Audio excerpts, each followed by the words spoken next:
அன்னைக்குன்னு பார்த்து நண்டு ரசம் வைத்திருந்தேன். என் சம்மந்தி விரும்பி சாப்பிட்டார். இரவு எல்லோரும் தூங்கியதும் அவர் அறையில் மட்டும் ஏதோ சத்தம் கேட்டது. எழுந்து சென்று பார்த்த எனக்கு ஆச்சரியமாக இருந்தது. விவரமான சம்மந்தி இல்ல, விவகாரமான சம்மந்திதான் அவர். கொஞ்சம் என்னை பத்தி சொல்கிறேன், வாங்க கதைக்கு போகலாம். இது என் கதை. இந்த கதையின் நாயகியான என் பெயர் ஜெயந்தி. நடுத்தர வயதுள்ள பெண். என் கணவருக்கு ஊரில் சொத்துக்கள் ஏராளம். பகல் முழுவதும் அவ்வளவு விவசாய நிலத்திலும் வேலை நடக்கும். அதனால் என் கணவர் எப்போதும் வயலிலும் எங்கள் சொந்த அரிசி ஆலையிலும் மும்பரமாக வேலை செய்துவிட்டு வீட்டுக்கு வந்ததும் பாட்டிலை எடுத்துக்கொள்வார். என்னங்க, மணி 9 தான் ஆகுது. டிஃபன் சாப்பிட்டு அப்படியே கொஞ்ச நேரம் ஜாலியா இருந்ததுக்கு அப்புறம் இந்த கருமத்தை குடிக்கலாம்ல. ஏய், உனக்கு என்னடி இந்த வயசுல ஜாலி கேக்குது? நம்ம பிள்ளைக்கு கல்யாணம் நடந்து பேர பிள்ளையே எடுத்தாச்சு. இன்னுமா உனக்கு இதெல்லாம் தோணுது? பகல் முழுக்க எவ்வளவு வேலை பார்த்து கலர்ச்சி போய் வந்திருக்கேன். அப்படியே சிக்கன் தொக்கு மட்டன் தொக்குன்னு வச்சு எடுத்துக்கிட்டு வந்து இந்தாங்க மாமா குடிங்கன்னா எப்படி இருக்கும்? வயசு 50 ஆகிடுச்சு, இன்னும் பாய் போடுறதுலயே குறியா இருக்க. போய் படுடி வெண்ண என்று விரட்டினார். இப்படித்தான் என் வாழ்க்கை 10 வருஷத்துக்கும் மேலாக ஓடிக்கொண்டிருக்கிறது. என் மகன் இருக்கும் வரை அவனை காரணம் காட்டினார். அவன் கல்யாணம் செய்து கொண்டு வெளிநாட்டில் மொத்தமாக தங்கிய பிறகு வயசை காரணமாக சொல்லி தட்டி கழிக்கிறார். நான் ஊரில் பெரிய குடும்பத்து பெண். அதனாலேயே என்னை நிமிர்ந்து கூட முகத்தை பார்க்காமல் தான் எல்லோரும் பேசுவார்கள். சாதாரண பெண்ணாக இருந்திருந்தால் இந்த குடிகாரனிடம் ஏன் கெஞ்சுவேன்? எனக்கு பிடித்த எவனிடமோ இருந்துவிட்டு போயிருப்பேன்.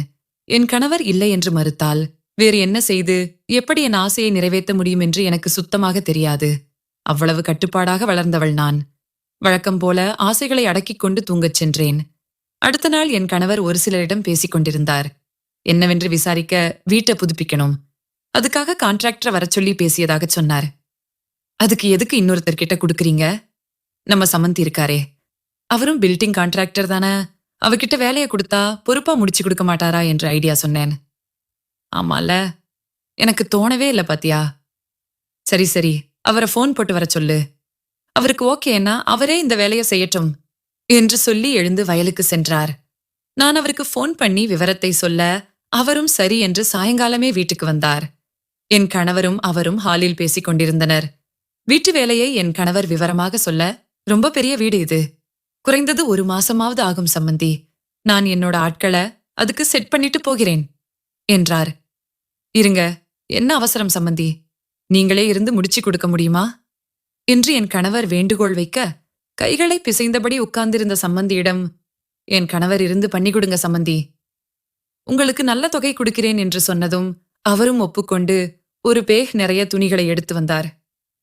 அடுத்த நாளிலிருந்து ஆட்களை வரவைத்து சுவற்றை சுரண்டும் வேலைகளை ஆரம்பித்தார் சம்மந்தி. ஜெயந்தி, சம்மந்திக்கும் வேலை செய்யறவங்களுக்கும் சாப்பாடு ரெடி பண்ணி சாப்பிட கொடு, நான் வரமாட்டேன் மதியம் என்று வெளியில் சென்றார். அவர் வேலைகளை செய்து கொண்டு என்னையும் கவனித்துக் கொண்டே இருந்தார். அவர் கவனிப்பதை நான் கவனிக்காமல் இல்லை. அவர் பார்க்க வேண்டும் என்றே அவர் இருக்கும் பக்கமாகவே அடிக்கடி நடந்தேன். போதாதென்று அவ்வப்போது எல்லாருக்கும் தேநீர் கொடுத்தேன். என் சம்மந்தி எப்படி இருப்பார்னு சொல்லலையே. அவர் பெயர் மார்க்கண்டேயன். பெயருக்கு தகுந்த மாதிரியே ஆள் கட்டுமஸ்தானாக இருந்தார். கட்டிட வேலை செய்பவர் என்பதால் இரும்பு மனிதன் போல இருப்பார். ஆளுக்கும் வயசுக்கும் சம்பந்தமே இல்லை. பாவம், அவர் மனைவிதான் அல்பாயுசிலே போயிட்டா. அதனால இப்போ மகளையும் எங்கள் வீட்டில் கொடுத்துவிட்டு தனியாக இருக்கிறார். வேலைகள் மும்பரமாக நடக்க மார்க்கெட்டுக்கு சென்று நண்டு வாங்கி கொண்டு வந்து மணக்க மணக்க நண்டு ரசமும் நண்டு தொக்கும் சமைத்து வைத்திருந்தேன். என் சம்மந்தி வேலை முடிந்ததும் இங்கு எங்காவது 1 மாசத்துக்கு வாடகை வீடு இருக்கான்னு பார்த்து சொல்லுங்களேன் என்று தயங்கியவாறு கேட்க, என்ன சம்மந்தி, இவ்வளவு பெரிய வீட்ல உங்களுக்கு தங்க இடம் இல்லையா? தாராளமா உங்க மகளோட ரூம்ல தங்கிக்கோங்க. இல்ல சம்மந்தி, அது எப்படி சம்மந்தி வீட்ல 1 மாசம் தங்கறது என்று தயங்கியபடி சொல்லிக் கொண்டிருக்கும் போது, இருந்தா என்ன சம்மந்தி, இதுவும் உங்க வீடு மாதிரிதான்.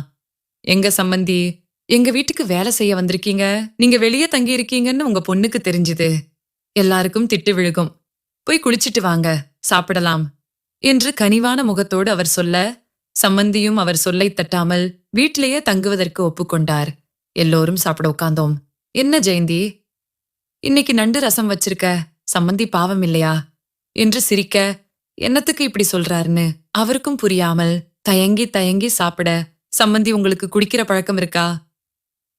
வாங்களேன், கொஞ்சம் சாப்பிட்டுட்டு அப்புறம் இதை சாப்பிடலாம் என்று கேட்க, இல்ல சம்மந்தி, எனக்கு அதெல்லாம் பழக்கம் இல்லை என்றதும் என் கணவரும் அவரும் சாப்பிட ஆரம்பித்தனர். சம்மந்தி சாப்பிடும் அழகை ரசித்துக் கொண்டிருந்தேன். அவர் மட்டும் சீக்கிரம் இரவு உணவை முடித்துவிட்டு தூங்கச் சென்றார். என்னடி ஜெயந்தி, திடீர்னு இன்னைக்கு நண்டு ரசம் வச்சிருக்க, அப்போ உன்னை கவனிச்சாதான் தூங்க விடுவ என்று நம்மட்டு சிரிப்பு சிரிக்க, ஆமா, அப்படியே நீங்க கவனிச்சிட்டாலும் நான் அப்படியே அசந்துடுவேன் பாருங்க.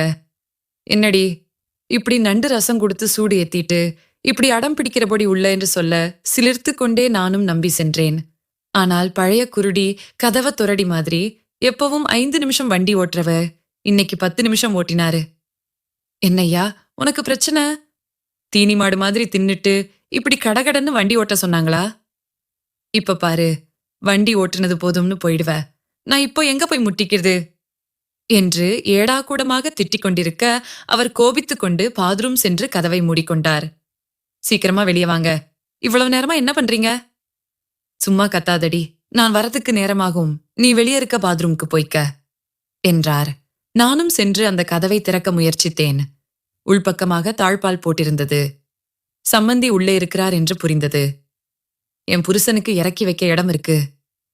பாவம் சம்மந்தி, அவரே தனியா இருந்து கஷ்டப்படுறார் போல என்று தோன்ற சிறிது தைரியத்தை வரவழைத்துக் கொண்டு, சம்மந்தி என்ன பண்றீங்க? சீக்கிரம் வாங்க என்றதும், இருங்க சம்மந்தி, கொஞ்ச நேரத்துல வந்துடுவேன். எதுவும் பிரச்சனையா? இங்க வந்து நிக்கிறீங்க என்று கேட்க, ஆமா சம்மந்தி, எனக்கு ஒரு அவசரமா தான் வந்தேன், நீங்க இருங்க சம்மந்தி.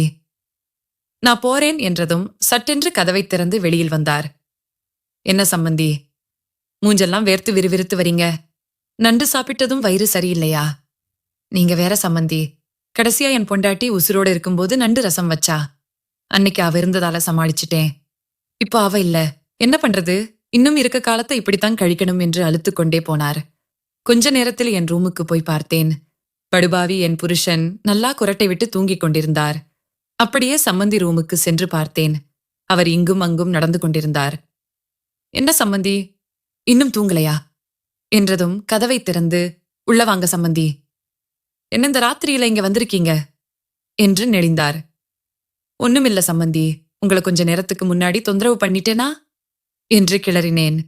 என்னடா இவங்க இவ்வளவு வெளிப்படையா கேக்குறாங்க?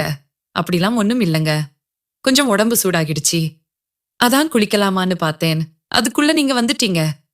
நீங்க ஏன் சம்மந்தி அங்க வந்தீங்க என்றதும் இவரிடம் உண்மையை சொல்லிடலாமா என்று தோன்றினாலும், இன்னொரு பக்கம் இவர் நம்ம சம்மந்தியாச்சே, இவர்கிட்ட எப்படி வெளிப்படையா நம்ம குடும்பம் பிரச்சனைய சொல்றது என்று யோசிக்க, கைகளை பற்றி கொண்டு சொல்லுங்க சம்மந்தி, நமக்குள்ள என்ன ஒளிவு மறைவு என்றதும் எனக்குள் தைரியம் வந்தது. என் வீட்டுக்காரர் எப்பவுமே என்னை கவனிக்கலைன்னு தான் நண்டு வாங்கி சமைத்தேன். நண்டை சாப்பிட்டுட்டு எங்க பாத்ரூம்ல உட்காந்துக்கிட்டாரு. அதனாலதான் வெளியே இருக்க ரூமுக்கு வந்தேன். அங்க பார்த்தா நீங்க இருக்கீங்க. திரும்ப வந்து பார்த்தா என் வீட்டுக்காரர் நல்லா தூங்கிட்டாரு. ஆனா எனக்கு தான் தூக்கமே வரல என்று அழ ஆரம்பித்தேன். அழாதீங்க சம்மந்தி, பெண்கள் அழுதா என்னால தாங்க முடியாது. உங்களுக்கு என்ன வேணுமோ என்கிட்ட கேளுங்க. இதுக்காக சம்மந்திய தொந்தரவு பண்ணாதீங்க.